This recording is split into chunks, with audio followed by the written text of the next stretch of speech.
Now, kids, it's time for the annual jukebox. Hi, Joe. What do you have for us this week?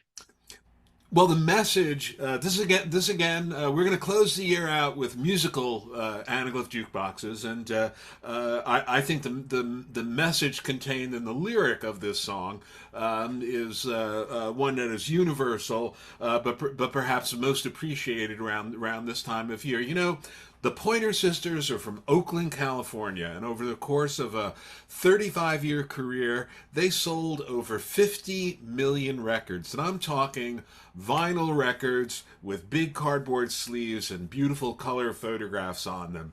They had 13 U.S. top 20 hits between 1973 and 1987. They started out as a duo in '69, calling themselves the Pointers Au Pair.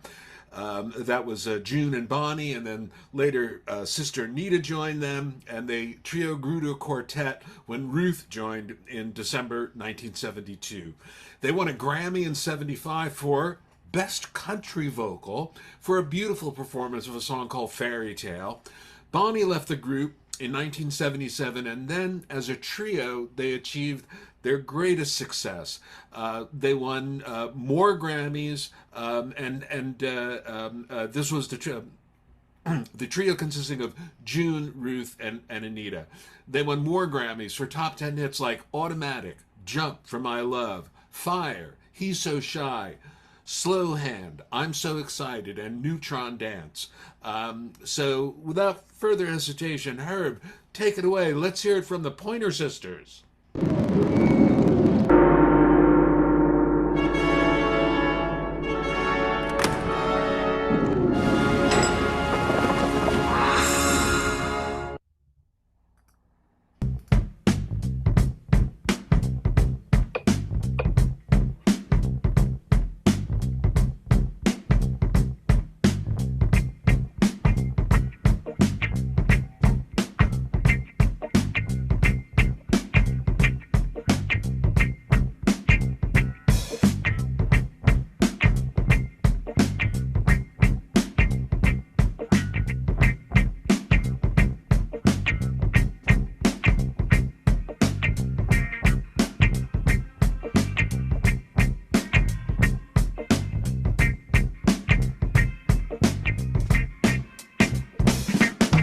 Now it's time for all good men to get together with one another.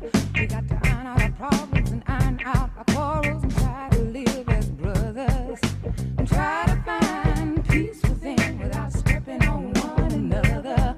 And do respect the women of the world. Remember, you all had mothers. We gotta make this land a better land than the world in which we live. And we gotta help each man be a better man with the kindness that we give.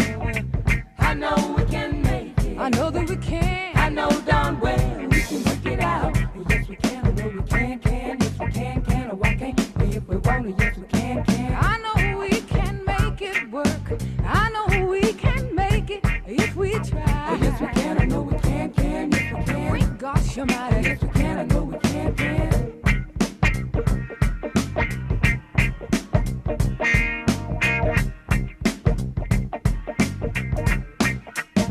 And we gotta take care of all the children, the little children of the world.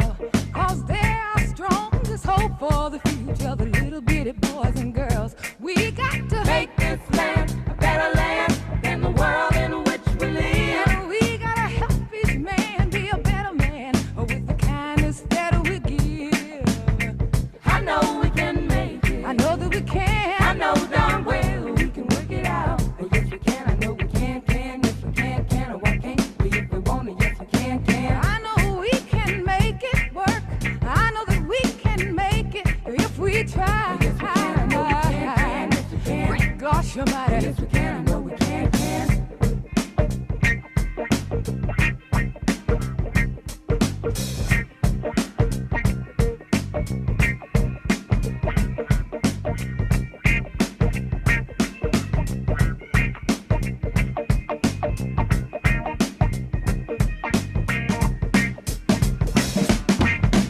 I know we can make it. I know we can. I know darn well we can work it out. Oh, yes, we can. I know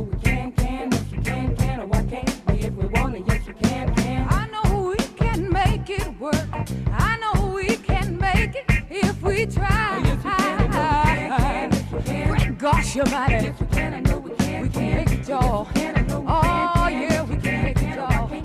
Oh, you only try. Yes, we can, I know we can. Yeah, we can make it, y'all. Sometimes it's hard. Yes, we can, I know we can. Sometimes it's hard. Sometimes it's hard. Yes, we can, I know we can. If we want it, yes, we can.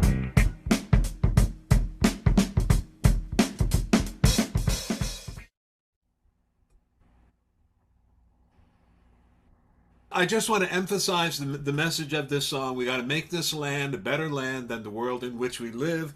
We got to help each man be a better man with the kindness that we give. Aldous Huxley, at the end of his life, was asked, all your journeys, all your explorations, what advice can you give, Mr. Huxley? And he said, it's really, I'm going to paraphrase this, but he said, it's really, it's very humbling to say that after all I've seen and experienced, the greatest advice that I could give is be kinder to one another. Today's guest is Harold Baize, aka Silverman.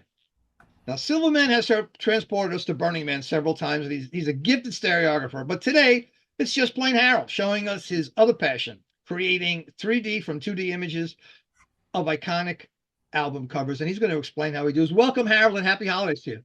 Hi, thank you. Thank you for showing up. No, always a pleasure having you, really. Thanks. So let me begin. So we know this iconic image. Could you explain a little about why you picked it?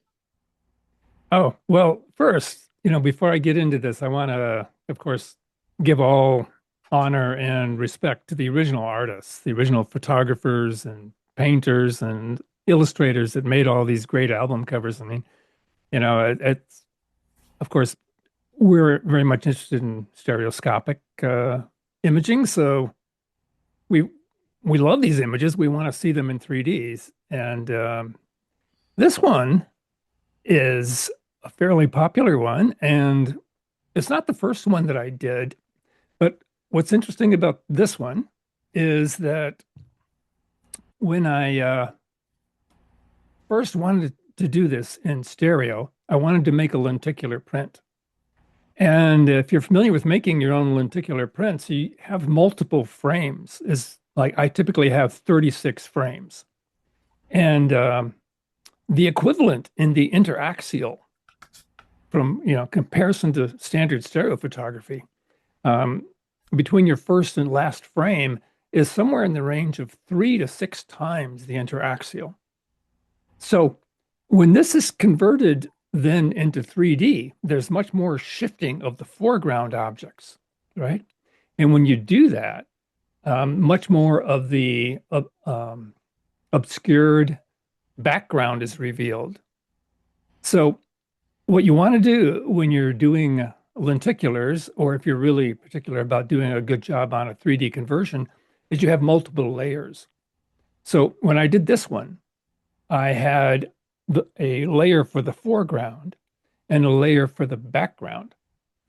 When you do that, you want to take your background layer and remove the elements of the foreground and realistically fill in what's obscured by the foreground. And so later, after we go through these slides, I'll show you this image without the Beatles. But before I get too much into that, I should preface all of this by making some general observations about 2D to 3D conversions of flat images. First of all, of course, there are limitations. And in my opinion, it's very rare that the software algorithms that are used to turn 2D into 3D rarely create something that is without distortion or error. And often they need to be fixed, but they aren't. And so a lot of what I'm going to talk about today is my attempts to correct these things that I perceive as errors. Of the 21 album covers today that I used conversion software on, only one of them I would want to share without having made changes to the depth map that is used for that conversion, that came out of the conversion software. And I want to go through 5 of what I perceive are the common errors in the depth maps produced by these conversion software algorithms. First is that small objects are often not depth mapped at all. For example, bubbles, drops of water, insects, small things. They're basically ignored by the algorithm, so they end up being placed at the depth of whatever is behind them. The second one, very common problem, is that long, thin things like poles, antennae, stems, branches, guitar necks, even sometimes the arms and legs of people or animals will tend to be bent toward the background. And this is true of hair that is sticking out, of any sort of hair sticking out from an object. The third one is that some parts of objects, for various reasons, maybe a difference in color or darkness, are not included with the primary subject, and those would need to be fixed. A fourth one is that the closest object, sort of the primary focus of the composition of the image, is often placed too close, much closer than it should be. And as a result, objects that are in front of it are not given enough space in the composition. Fifth one is that when you use a depth map to turn a 2D into a 3D image, what you're doing is, in effect, you're working with just one surface. If you imagine a sheet of plastic vacuum formed onto something, that's really just one surface. So as a result, it can't show variable transparency because you can't do that with one surface. So those are the 5 things that I noticed that are problems with the algorithms used for converting 2D into 3D images. And I'll be talking about those in each of the following images. Okay, so do you have anything in particular you want to talk about in terms of this image? No, well, just what I just talked about, which is Okay, that we'll this keep one moving. had Yep, got 2 it. layers. Yeah. Mhm. Okay. So the first one was Abbey Road by the Beatles that was released in 1969. This one is Animals from Pink Floyd, released 1977. The actual album cover has a black area on the edge that I just didn't include because I didn't think it added anything to the composition. Now, as I talked about just a moment ago, the algorithms don't do some things correctly. In this case, the pig, the smoke coming out of the smokestacks were both placed at the extreme distance in the clouds. And as I mentioned, tall, thin things are often will lean back into the background. The telephone poles there in the train yard needed to be fixed. So I fixed those things, and so I put the smoke coming out of the smokestacks where they should be. I positioned the pig sort of at the depth in between those 2 front smokestacks. And just for the heck of it, I sort of brought the dark clouds in the background a little bit forward. Now, how many layers did this take? This one I didn't use layers. I didn't think it required it. Now, I think to do a better job on the smoke, I could have used layering because there is some transparency there. But generally, the depth anything algorithm did pretty well on this because, of course, for the most part, what you're looking at are a set of boxes, box shapes. So it's pretty good at doing that. So just to take me quickly through that step. So the first step, what was your first step on this, on that cover? Oh, well, just to run it through depth anything and then look at the depth map and figure out where things needed to be adjusted so it would, put the pig and the smoke and in the right place. And how did you find this higher resolution image? Oh, yeah. Well, for each of these, I had to search the internet to try to find a high resolution image. Of course, again, I don't have any rights to these images, so I had to work with what I was able to find online. So that's interesting. So you run it through and so now how do you interpret that depth map? This is incredible. It's so efficient. So you ran it through, and how far did that first step get you? Maybe that's the easiest question. How far down the path does that first step get you? Well, right. Well, it had the shortcomings in that the pig and the smoke Mm, coming out of the smokestacks right. were not where they needed to be. Okay, so I'll move on to the next one. Okay, this is Asia by Asia, released in 1982. It's an illustration by Roger Dean, and three of the album covers today are illustrations by Roger Dean. As a common theme here is that depth anything and other 2D to 3D conversion software will often ignore things like text lettering. So I brought the Asia name of the band forward. The orb, that sphere, was in the background with the clouds where it shouldn't be. The waves in the foreground were not correctly placed. Part of the dark wave that should be in the foreground was placed in the background. So I had to make all of those corrections.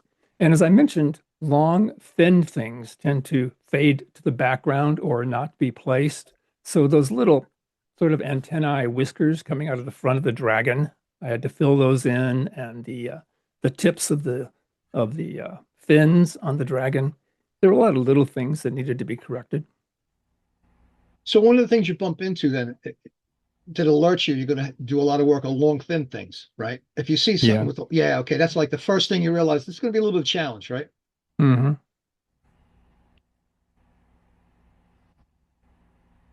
Okay. Now, I noticed right away when this is Black Holes and Revelations by Muse, released in 2006.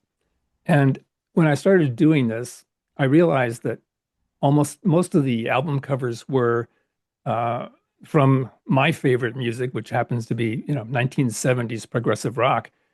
And I didn't have anything from the decade of the early 2000s. So this is one that I knew that I could make to add to the collection. So I have one from each decade, beginning with 1950s.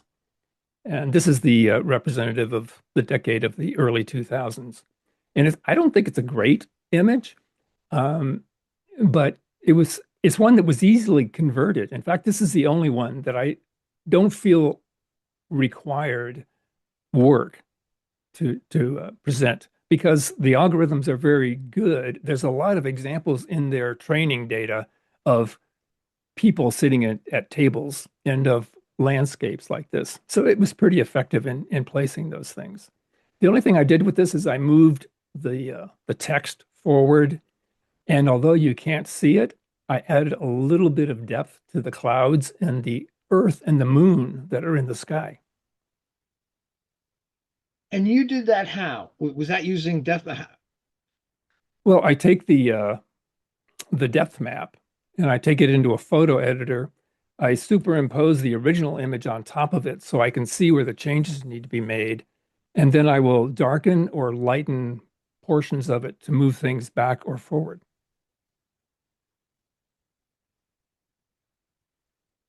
This one I think is really good, and it's on many lists of the best album covers of all time.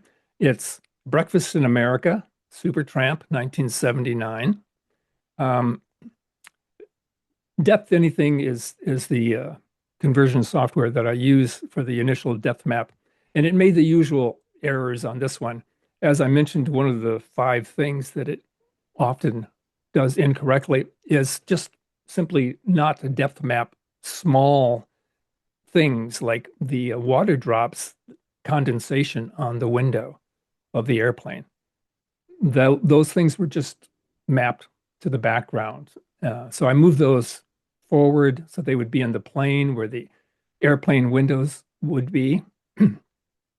Um, the uh, the name of the band, Supertramp, I moved that a little bit forward so it's sort of hanging over the skyline of Manhattan. And then what I often do is I add a little bit of depth detail to the face. And also in this case, the hand that's holding the menu, I brought those fingers Mm. forward a little bit too much. Now that I pointed out, you'll see that. And again, one of the things, I think the second or third problem that I mentioned with these depth maps is that thin things tend to fade into the background. And for some reason, uh, the our right side of the airplane window frame was fading far into the background, and I needed to bring that forward. I noticed the reflection on the orange juice. Did that just show up, or did you have to work that? The reflection? Yeah, like to see there's like a reflection on the orange juice glass. I would think that that would cause trouble. Did you have to touch that at all, or just No, that it was was fine. happy? Yeah. Now, the elephant in the room, or I should say, the arm through the window, is that her arm is coming through the airplane window. And once you recognize that, you go, whoa, wait a minute. So obviously, it's not realistic depth, right? These are not where things would be in the real world. And this goes back to one of the five things I mentioned that is somewhat of a distortion with at least Depth Anything version 2, maybe other 2D to 3D conversion software, is that what essentially the primary focus of the image of the composition tends to be about three-quarter to 80% forward in the space. That doesn't leave enough space for the airplane window frame, right? And the reason it does that is if you understand how these algorithms work, they use a huge data set of images. And so they sort of reflect the prevailing composition of most of the images in the training data set. In most images, your central focus is more forward. I think that's why it tends to make that error. But I'm okay with her arm coming through the airplane window. It only comes to me. It's only coming through just a little touch A until little you. bit, yeah. Yeah, until you said that, it didn't. It still doesn't trouble me, quite frankly. Nor do the fingers, but I see your point. Okay, this is Cowboy Carter by Beyonce, released in 2024. It's the most recent album cover in this collection that I have today. Now, again, long, thin things. In this case, Depth Anything had those two closer horse legs fading into the background. So obviously that had to be fixed. That looked very weird. Um, I did some touch up on her hat, and I made her boots and boot legs a little bit rounder and closer to us because from my perception, it looked like her legs had been sort of spray painted onto the side of the horse. And I added a little depth to the and roundness to the flag. Now, there are other things that I didn't change. I didn't notice right away, but if you look at it, you'll see that the dust that's being kicked up by the hooves of the horse are behind the legs, and they shouldn't be. But I didn't get around to trying to fix that. Now, when you're working with the dev side, what program are you using? Or are you using multiple programs? Well, multiple programs. As I said, Hmm.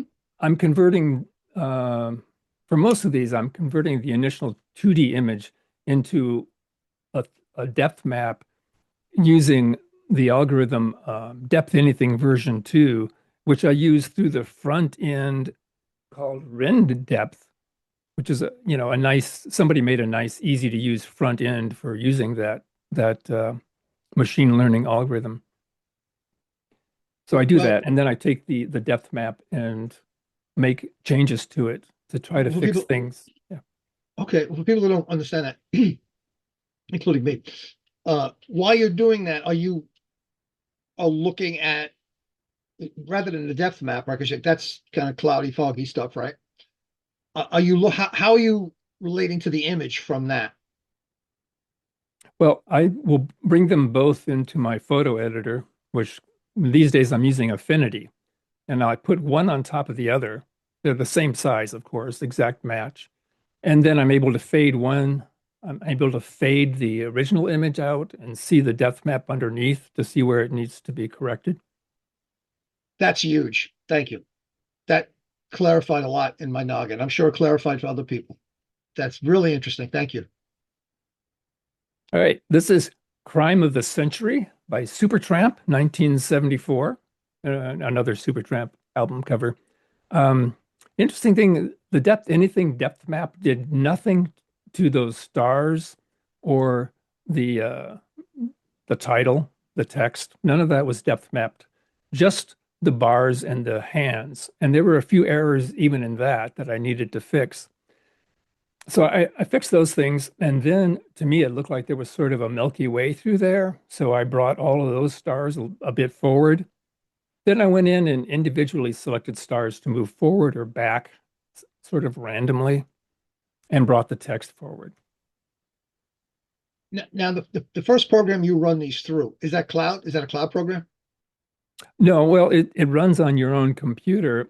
The model, Depth Anything version 2, is freely available. You can download it, run it on your computer, but it's a very big Mm.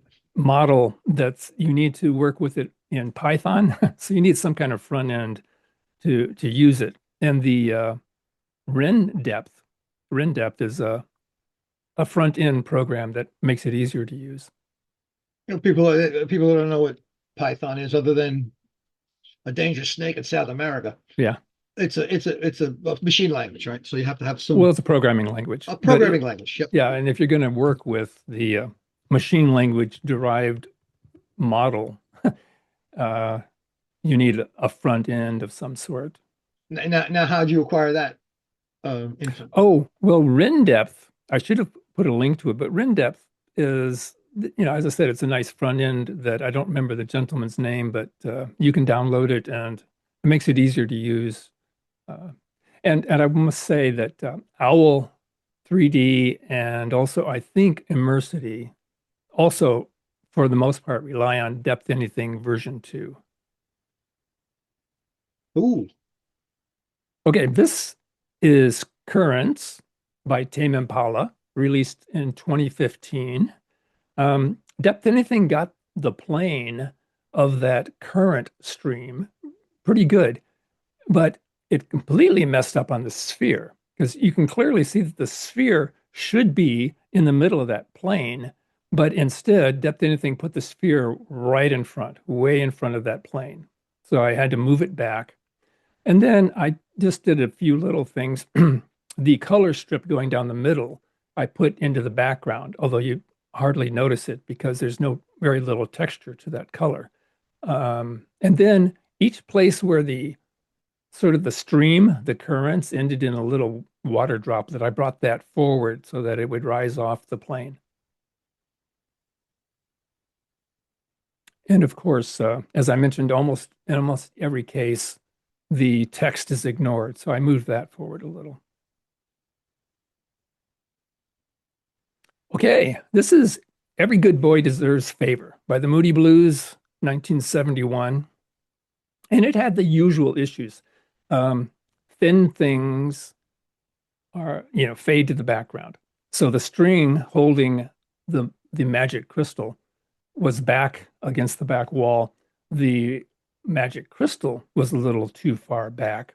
The boy's finger was not coming forward. So instead of pointing toward the magic crystal, it was sort of pointing toward the old man's beard. Okay. So what you do to correct those things, right? You go into your depth map and you find the gray level. The depth map is basically a grayscale image that goes from 0, black being the furthest back, to 256, pure white being the closest foreground.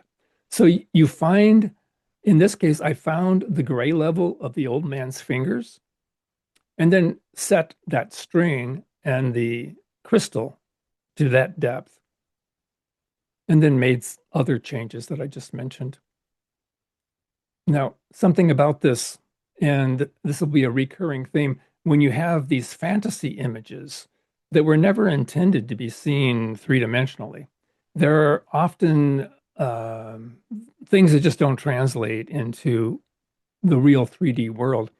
And if you notice, if you look at the old man's hand that's holding the string, and the hand below that's holding the other collection of crystals and jewels, the lower hand is about at least twice as big as the upper hand. So that doesn't, you know, that can throw you off about where it should be placed in 3D. At least it's the right amount of fingers. Yeah, that's true. That's much to be said about beautiful, beautiful work. All right. This is Fragile by Yes, released in 1971. This is yet the third, well, one of three Roger Dean works today's album covers. And as expected with objects that are thin, some of the vegetation was fading into the background, and that needed to be fixed.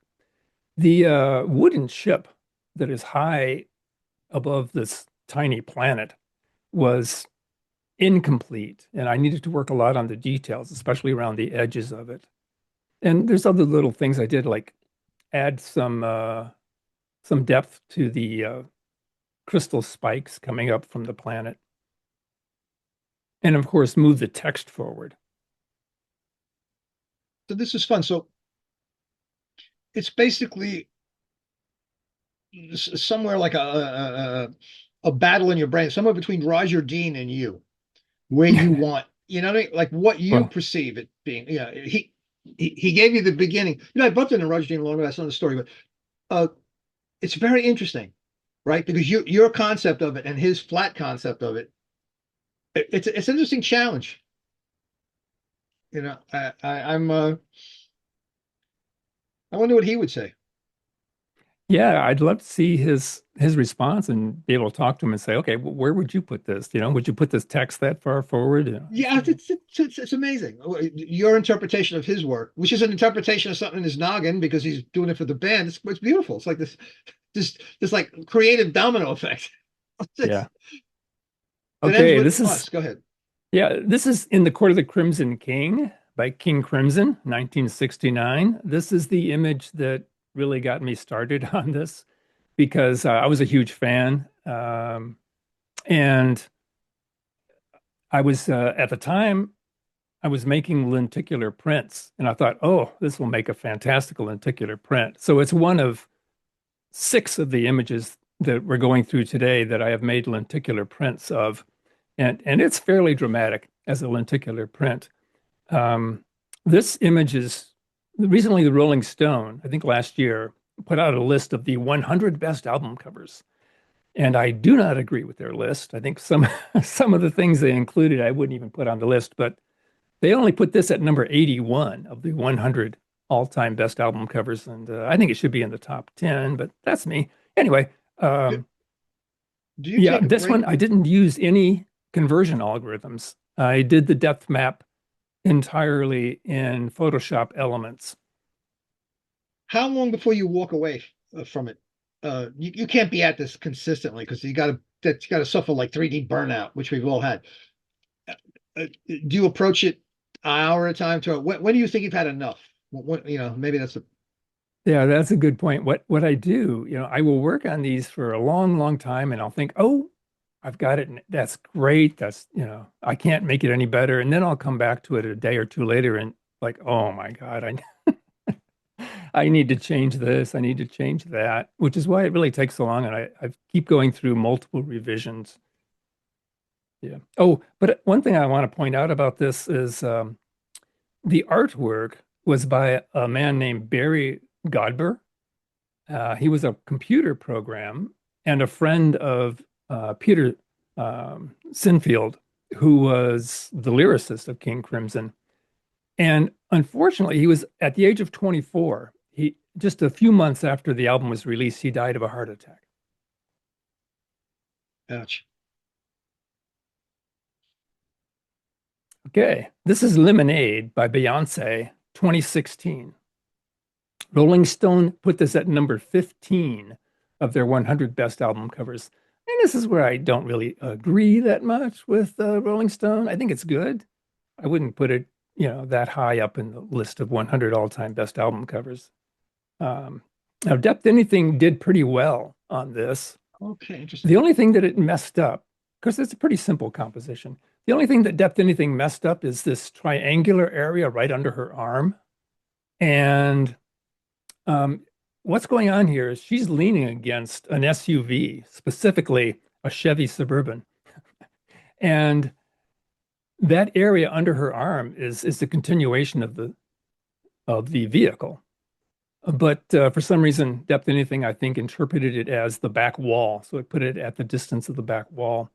And I sort of tried to go in between the two because I really wasn't sure that that was the side of the vehicle or if it was something else. But one thing that I absolutely made sure was that all of these hairs coming off the jacket, I made sure that they were where they should be and not against the wall back there. That was my next question. Yep. Yeah. And of course, I moved the text forward a little bit so it didn't look like it was pasted to her arm of her jacket. This is Melodrama by Lorde, I think is how you say her name. This was released in 2017. It's at number 67 on the Rolling Stone 100 Best Album Covers. I think the image covers the concept really well of melodrama. And unfortunately, the fact that it's mostly red and blue makes it very hard to see in anaglyph.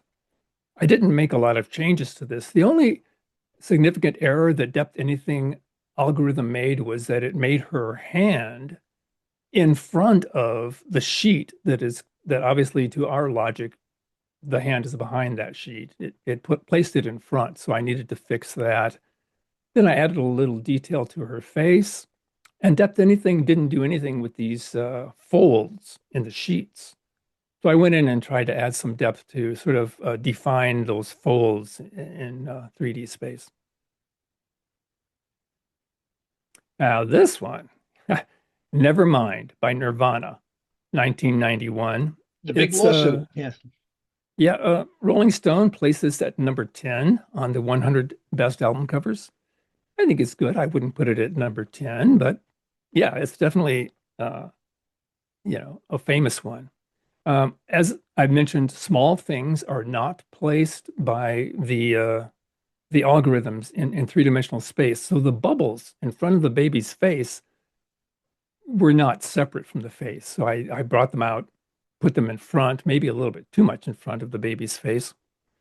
Thin things like the fishing line tend to fade to the background, which was the case again here. And obviously that's not correct. Logically, that fishing line should be coming toward us. So that had to change. I added some depth to the folds in the dollar bill. Now, surprisingly, Depth Anything put that wave, the 3D wave, into the word Nevermind, which I was surprised it did that. Wow. Yeah, but then I had to recreate that because I moved it forward. Depth Anything didn't completely fill in the narrow lines on the word Nirvana, like the narrow line on the N there. It was just missing. So I had to fix that, bring it forward, and then recreate the wave in the word. So you mean the V and the I, it didn't make the internal wave pushed it back. Well, like on the N in Nirvana, the very thin line there, it was just missing. But I meant the Nevermind, right? Or no? In the word Nirvana. The Yeah, okay. wave effect in Nevermind was there, but I had to okay. redo it when I moved it. Oh, that's what you said. Okay. Yeah. Got it. Okay, now wait, let's go back there. Now this is kind of an important thing, or at least to me, it was a realization when I was looking at this. When I look at this in 2D, I see a baby looking at that dollar bill, and that dollar bill is in front of him. As Depth Anything placed this, because of the phenomenon I mentioned earlier, that the primary subject is brought forward, like 3/4 of the distance forward, that left no space for the dollar bill to be in front of the baby. So as it's rendered in 3D here, he's not looking at that dollar bill. The dollar bill is close to him. But in 2D, that's not how you see it. And so I went back to this and I tried to move the baby back in the space so that he would be at a distance where he would be looking at the dollar. And I wasn't able to get it to work. So I just let it go. How many times does it get to that point where you just say good enough? I mean, where's your cutoff? Where's your threshold? All of them. Ah, I mean, got it. yeah. And yeah, I have to give up at some point. Yeah. All right. Selling England by the Pound by Genesis, 1973. Because I'm a big Genesis fan, I had to include at least one of their album covers. This is from a painting that was titled The Dream by the artist Betty Swanwick.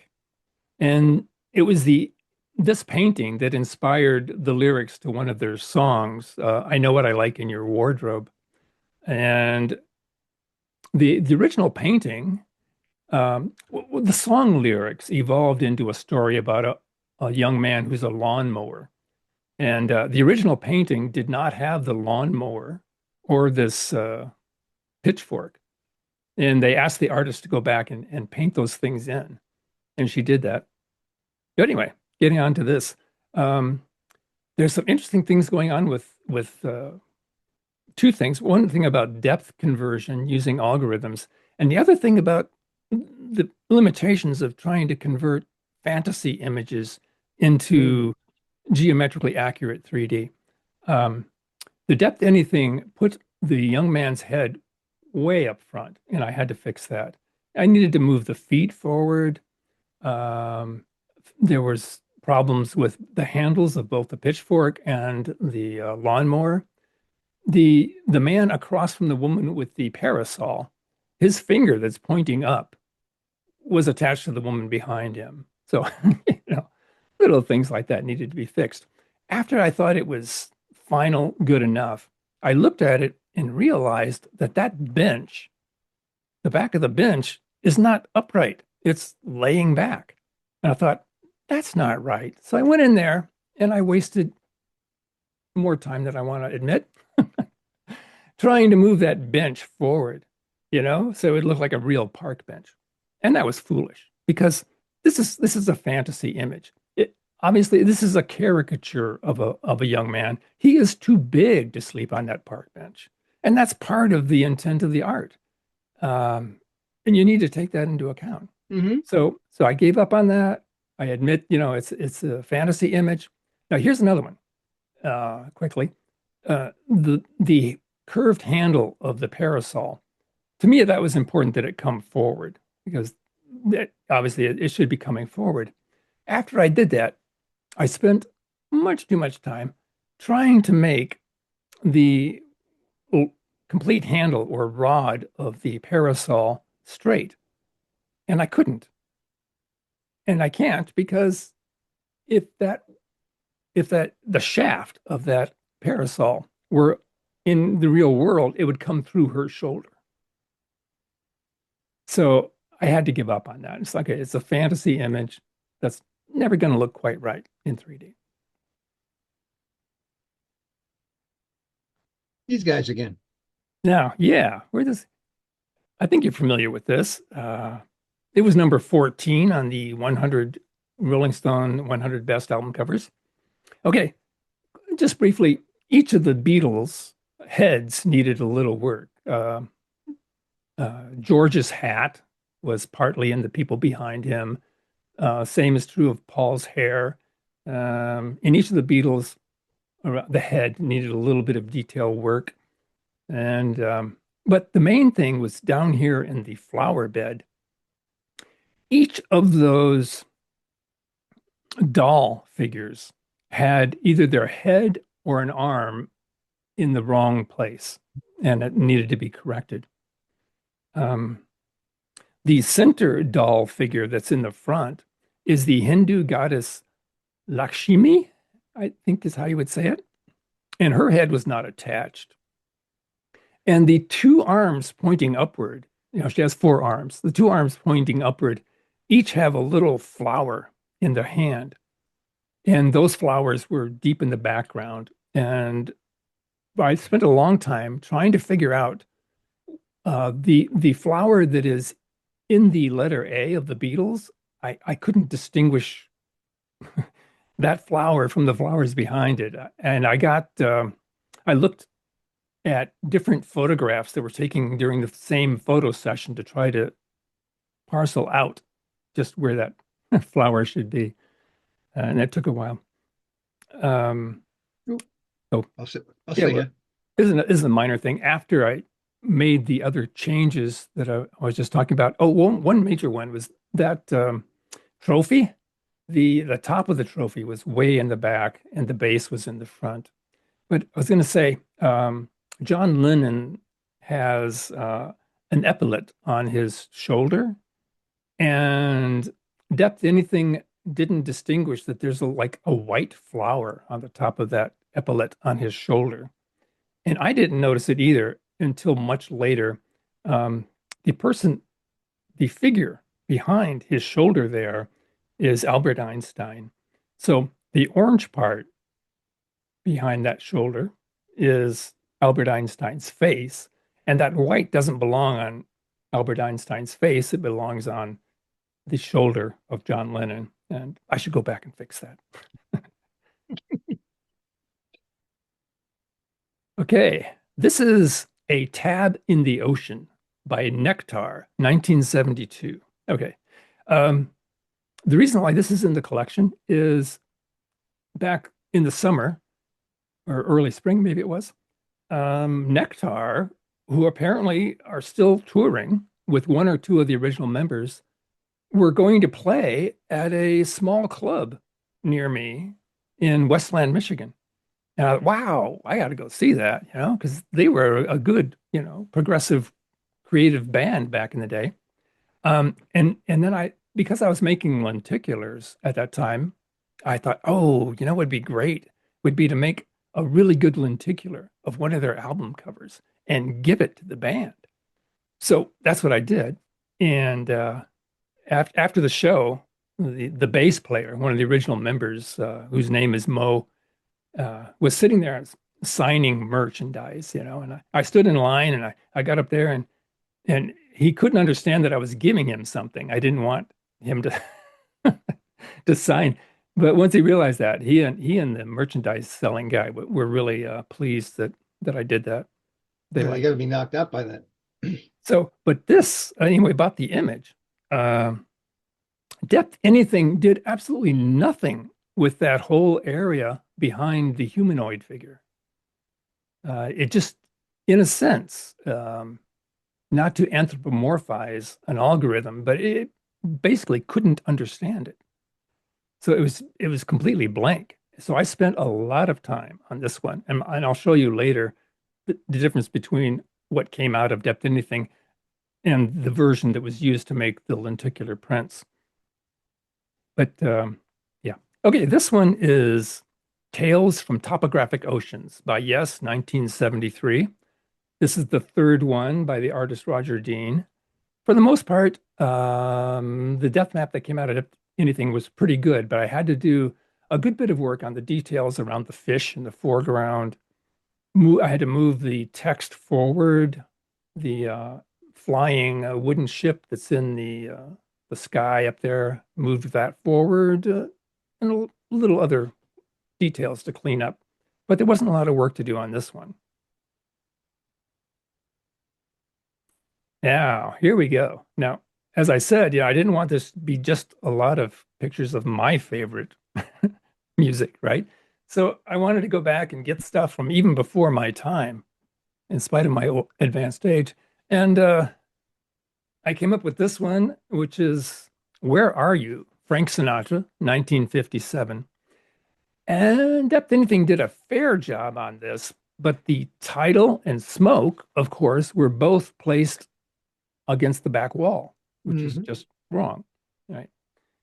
And the collar, the area around his collar under his arm that's holding the cigarette was just wrong. I had to work a while on that to make any sense of it.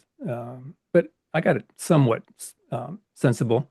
But this one is important in talking about the technique because this involves semi-transparent uh,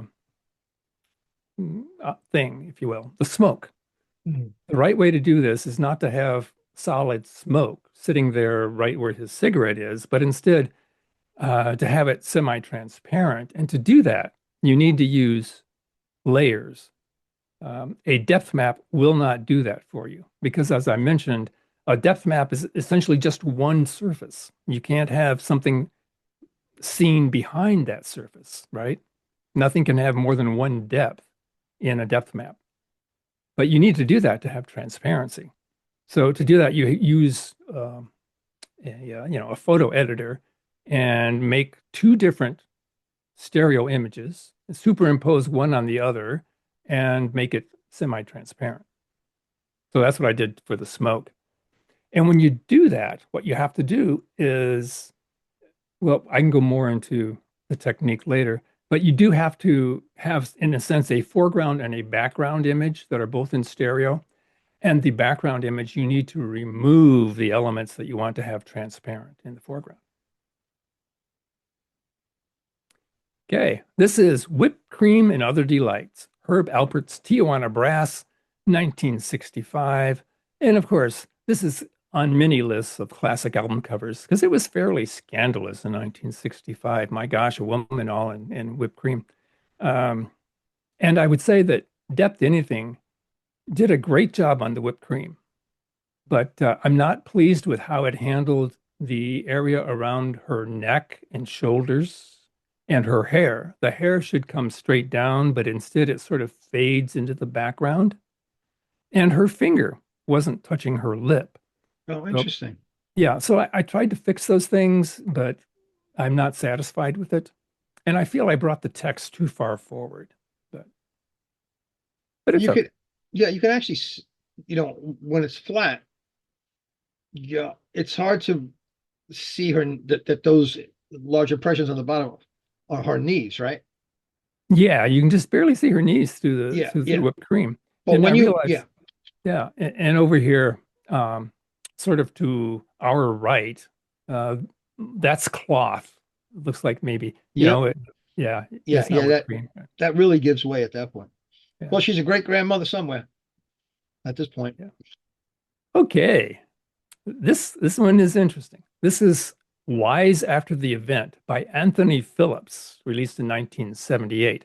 Now, you would only know of this album if you were a big Genesis fan. Anthony Phillips was the original guitarist of Genesis, and he dropped out of Genesis after their album Trespass because he had anxiety issues, sort of a stage fright, and he just couldn't, continue with the band. So he was replaced by Steve Hackett, and they picked up this new drummer named Phil Collins, and you know, it went on from there. But this is his album, his second album. It's not on any list of great covers, but one thing about these lists of great album covers is they are very much influenced by record sales. If this had sold a few billion copies, it would be on probably, I think, many lists of great album Mm-hmm. covers. The artist is a man named Peter Cross, and he was given the lyrics of the album before it was released. And one of the songs of that on the list of lyrics was one called Squirrel. And that's why you see a squirrel in this illustration. But unfortunately, that song was left off the album. So, so it Yeah, still has it. whoops. Yeah. Now, I'll go into Access. more. Oh, you keep I'll, moving. Yep, yep. Oh, you, no, you that want to dig in? okay. I'll go into more depth of this later, but basically, Depth Anything got this drastically wrong, and I'll talk about that more later. Okay. This is YHLQMDLG by Bad Bunny, released in 2020. Rolling Stone put this at number 21 on the 100 best album covers. The initials that I just read out are of a Spanish expression that I will not try to pronounce, that in English means I do whatever I want. So that's what those initials mean. Now, Bad Bunny has a backstory for this young man on the bicycle. He's a clairvoyant, and he has a third eye. And one day he was, covering his third eye with a baseball cap, and some bullies knocked his baseball cap off. And then just chaos erupted everywhere, and fires and cars flying through the air. And so the boy with the third eye gets on his bike and rides home for safety. So that's what's happening in this illustration. Yes, Now, it's like there's a lot going on here. Um, of course, there's the fire, and the beams of the headlights are transparent. And of course, they were not mapped by depth anything. So they ended up in the background, which is wrong. None of the sparks were mapped by depth anything. The like looks like lightning coming out of the telephone pole. Those sparks coming toward us were not mapped by depth anything. So this one involved fixing all of those issues and having a transparency layer for the fire and the headlight beams, which meant recreating that in the background image as if there were no fire or headlight beams there. and being everything askewed like that, did that give the death program more woes than usual, or no problem? Oh, the Depth Anything made quite a few mistakes, but that the road going backward, that was very well done. It messed up on some parts of the bike, and I needed to fix that. Back around. Okay. I'll tell you one thing, when I put out my album, you're doing the cover. Well, They, now they you'll should do all a be great. lenticular at this point. Why would they not be? You know what I mean? Well, yeah, there's the classic Rolling Stone lenticular cover. Yeah, but what is that, like 100 years ago? 55 It's past that point. I can years, tell you, yeah. that's pretty well back there. A few of us 60 still years. remember, but yeah. Harold, that was great. Now let's let you explain some of those processes, and then we can let other people ask you questions. I'm sure a million came up by now. Okay, now I will attempt to share my screen and Don't worry, I've got stuff here. If we take a little time, people are going to learn about harmonicas. So you can, okay. beautiful, perfect. All right. Now, as I mentioned, for the Abbey Road, I did some layering. And so, as I mentioned, because you have, especially with the lenticular, you have a lot of shifting of the foreground, you need to be able to fill in the area behind it in order to get a clean image. Otherwise, it'll be very smeared, and you need to fill in the background where the parallax reveals obscured background. So essentially, you need to recreate it without the Beatles.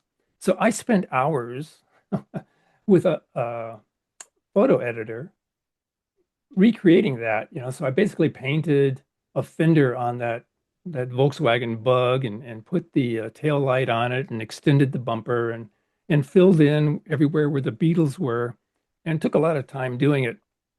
And that's all in 2D, right? Flat. You're Yeah, doing that. yeah, Yeah. yeah. It's in 2D. But what you do is you make a depth map of this and a depth map of the foreground and put them together. Of this. What do you mean this? I didn't see your. Okay. Yeah. But Oh, anyway, I got it. Got it. I see your cursor now. on the right is just the other day, this new AI model called Nano Banana Pro has gotten much, much better at removing things from images. So I did the same thing, and Nano Banana Pro did it better and did it in just a few seconds. So, if you're going to be doing these kinds of things, this is will become part of your workflow, is to remove objects, layer, and get Without cleaner. going too deep, how did you remove it? Well, you just draw something around it and say, get rid of that? Oh, you mean what prompt did I use? Yeah. Oh, the prompt to Nano Banana was really simple. I just said, take this image and remove the people from the foreground. Wow. That's all I had to say. Wow. And it did a better job. You might not notice it, but because I used something called the clone tool to fill in some of these areas, you see repeating patterns. And I didn't get the shadows quite as well Oh, I as, see. Yeah, I yeah, see yep, yeah. yep. But You that had was to good point that enough. out. Right. I would not have noticed. Yep. Okay. Now, this, as I mentioned, this is the one that I gave to the band. Um, and you see how much of a change I needed to make. Essentially, Depth Anything did just an okay job on the octagon pedestal and positioning of the humanoid figure, but essentially everything else was either wrong or missing, and I needed to change it. And I think it turned out pretty well because I get almost a sense of that you're looking into a semi-transparent sphere. I think it worked out pretty well, especially in the lenticular. But And you were doing that. You were doing that with the layering again, right? no, I didn't use any layers on this. It was, well, as far as a transparency layer, no. But one thing I want to point out about this is you can almost think of this as a test of how unique an image is, because the Depth Anything and these other image conversion software are trained on hundreds of thousands of images. And if you present it with something that it can't handle, that's a unique image.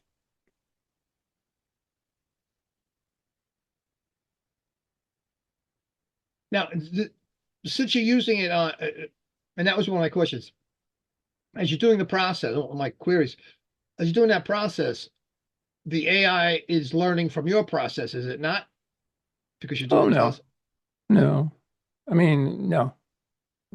Um, when I use the Depth Anything algorithm, I use it offline anyway. Okay, gotcha. Mhm. That's a shame. It should be learning, but that's okay. Yeah. Okay.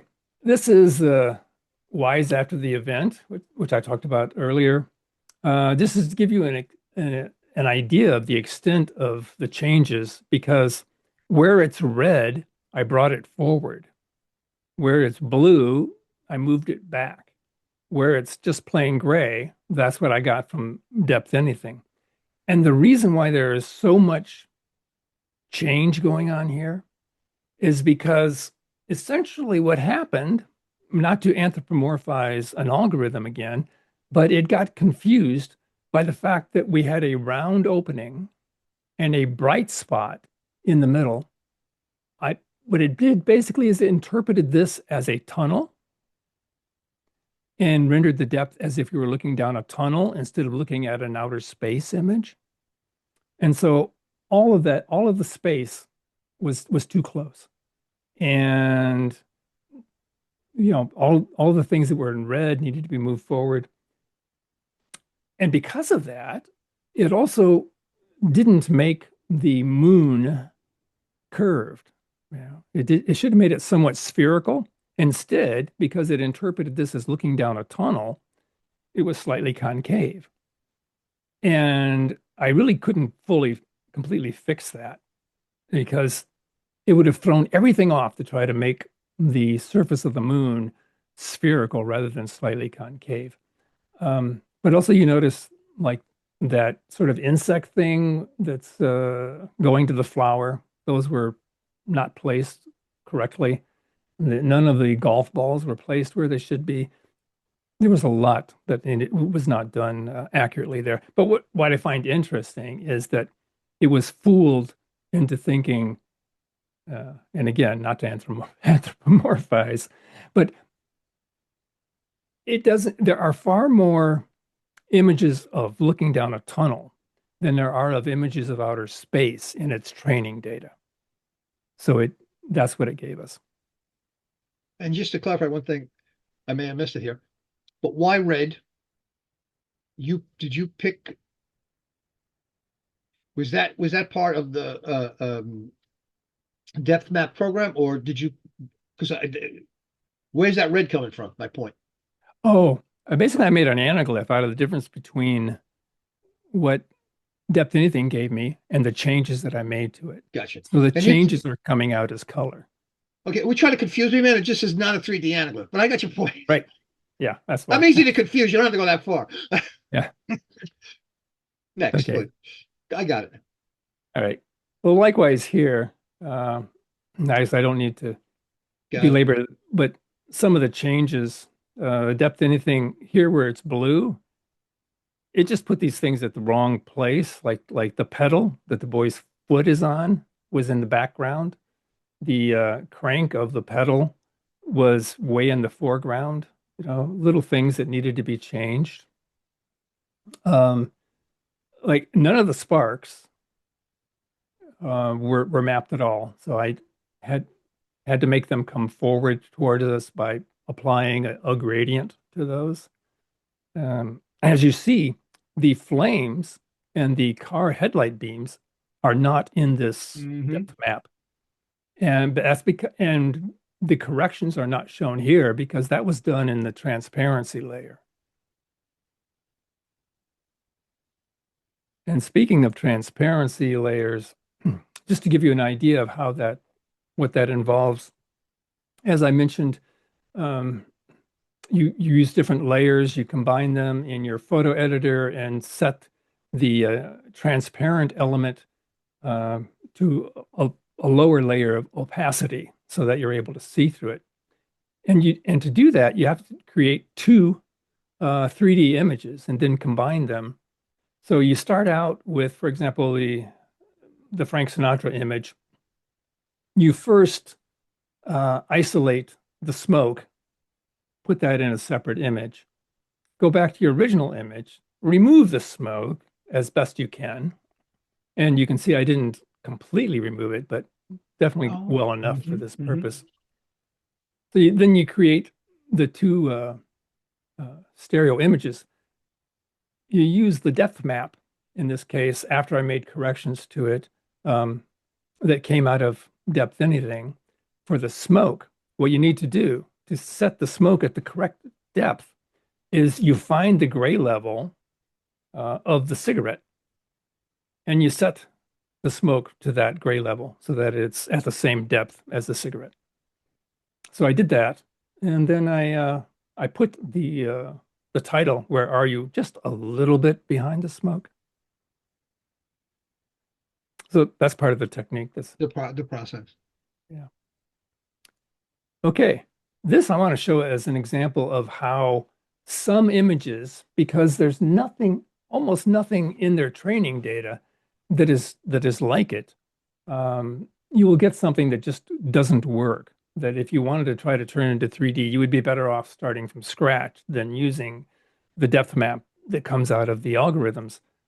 And I won't point out all the things that's wrong with this, but one of the first things is this album cover is essentially meant to be a flat surface, not not a landscape. But almost all of the images that are in the database that the depth anything algorithm are trained on have a foreground. So it puts that in there. The fact that the foreground here in the depth map is coming toward you wouldn't even show up if you apply this to that because there's no texture in the yellow that's in the foreground. You see what I'm saying? Hmm. Okay. And then it made a lot of mistakes. This mirror frame is the closest thing to you in the depth map, and that's just not, there's no reason for that. It doesn't make any sense. If you look at the old man, the old woman that's leaning over looking into the mirror, she's wearing some kind of hat or kerchief over her head, and that's put way in the background. Doesn't make any sense. Um, the dead gentleman, the line drawing of the dead gentleman that's lying, his head and upper torso are close to us. His legs are deep in the background, but his foot is in the foreground. I mean, there's just so many things. You're just better off starting from scratch than trying to work from this depth map. And that's understandable because this is a line drawing. It wasn't trained on line drawings like this. So it gives you, you know, nonsense in effect.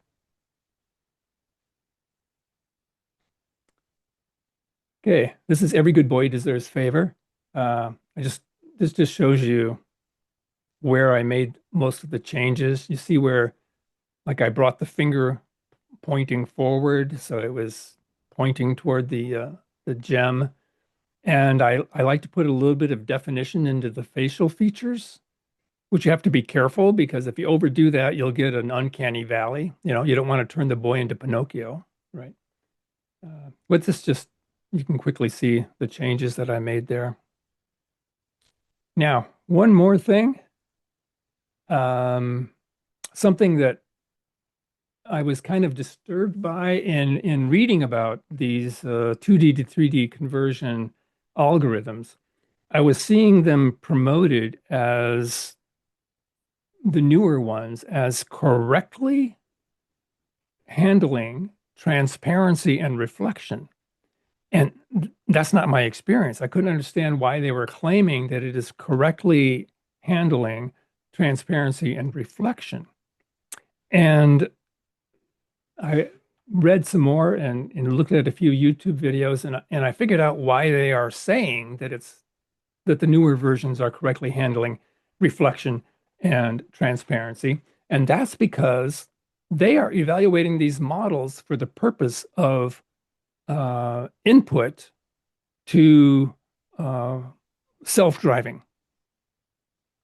And it's very important for a self-driving or other robotic applications to correctly get where the surface is, not to represent what the human eye would see, but where the surface is. So, long story short, depth anything here, the one that I've labeled A, is depth anything version 1 before they improved it.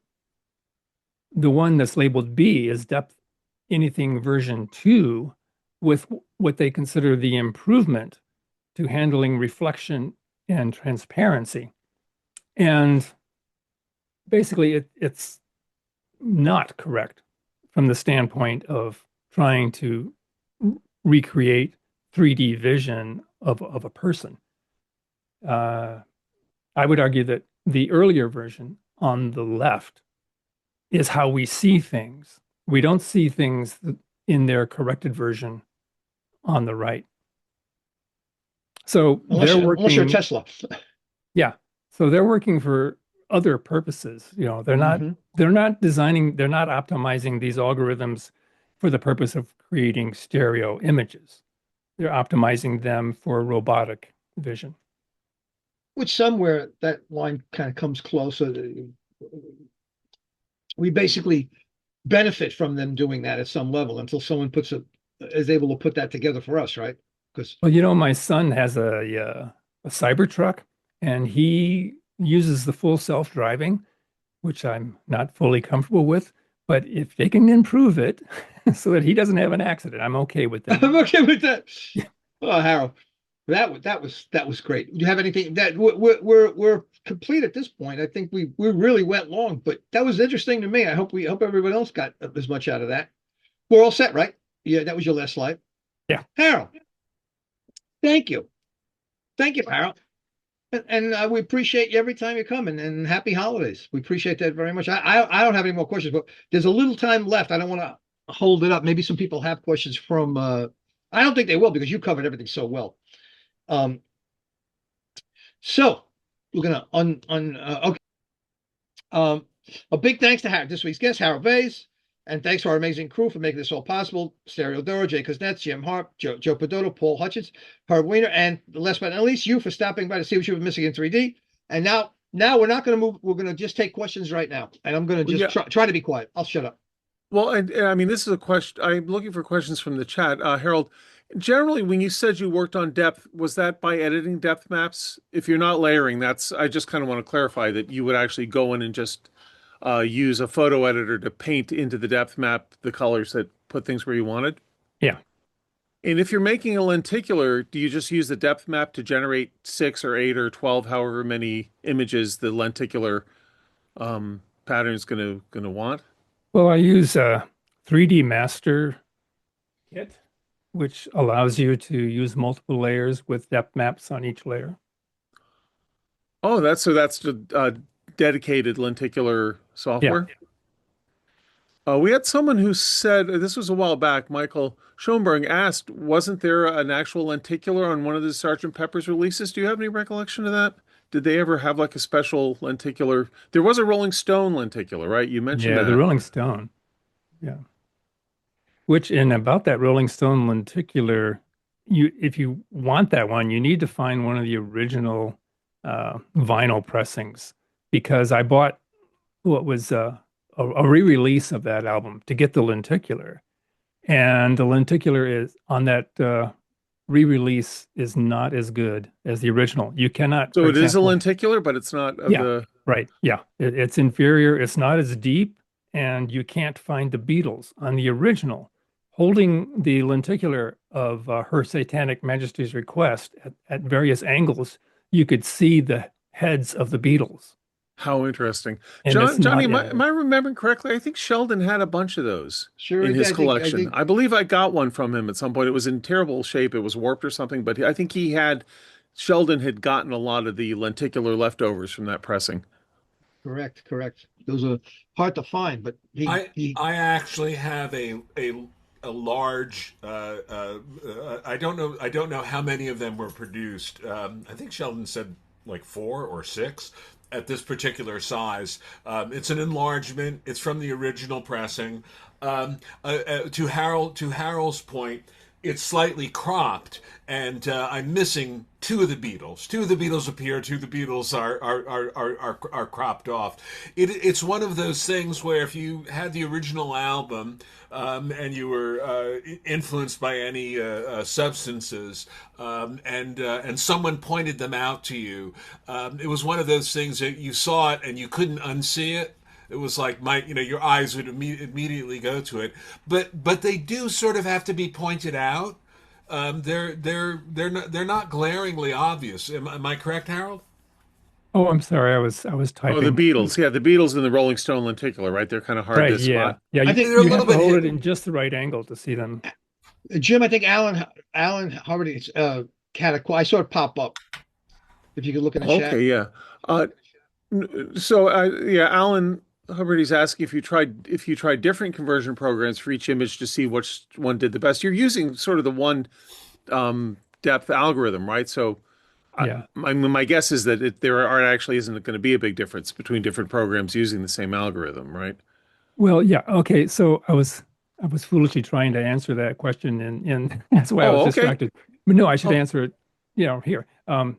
Yeah. No, I have relied on Depth Anything version 2 because from my reading, it is generally regarded as overall the best of the different models that are out there.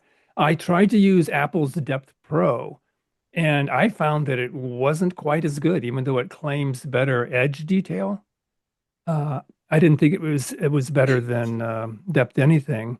Now, for example, there are newer models, for example, Depth Anything version 3, but it is optimized for using multiple frames for input and is meant more for consistency, for example, generating a video. So, interesting. so to my knowledge, there isn't really a demonstrably better algorithm out there right now than Depth Anything. And if we can fit another one in, I know we're getting to the end, but John Hart brings up an interesting point, which I think you might have sort of covered, but he's saying that a problem is backfilling, the way that as the image is shifted, background details are perhaps erroneously filled in, and then you get these distortions. And Hmm. it sounded like you were solving that. For example, that Beatles cover, probably this, I would imagine the crosswalk would have looked ridiculous had you not used the technique of separating the Beatles from the crosswalk so that you could then shift them. Am I understanding that correctly? Yeah, yeah. No, there's two things. One, uh, where there's not a lot of shifting and a lot of fill in, you sort of put a border around the edge of the foreground object, and that reduces the amount of smearing. But the more effective thing is to use layers, like I did on the Abbey Road. But I didn't do that for most of these. It's a lot more work. And you get a cleaner, obviously it fills in with Sure. something better, less smearing. But of course, you Well, have to create that but area it that's sounds like with filled. Nano Banana's amazing capabilities, this might be easier to do because I understand that would have been, Exactly. a couple hours of work to figure out how to Right. make the car look real, but it sounds Hmm. like perhaps this is going to be easier um, going forward Right. as AI starts, even if the AI doesn't get good at conversions, it might get good at giving us the tools to make better Yeah. conversions ourselves using, this ability to pull things out. Yep. Unless you have something big, listen, I don't want to rush out, and this was a very interesting topic. So if someone has something else that you think could be answered, let's answer it. And if not, Yeah, I mean, we really answered a lot of questions in that presentation. I think so. and it'll be available online so people can kind of figure it out. If they want to redo some stuff. So Yeah, I hope I was asked sufficient enough questions because you answered a lot of mine, Harold. You really yeah. did a great job. I thought it was a great presentation, man. That was really appreciated very much. You left me better than you found me. So I guess it's time. Well, another show has come to an end. Happy holidays to all. Buy stuff. Here's the thing. Buy stuff from 3D people. It's a good idea if at all possible. Uh, Again, thank you, Harold Baize, for a wonderful presentation. Appreciate it very much. And thanks for stopping by to see what you've been missing in 3D. See you again next week. Until then, don't be stingy with your camera or whatever you call it. Share your joy, count your blessings,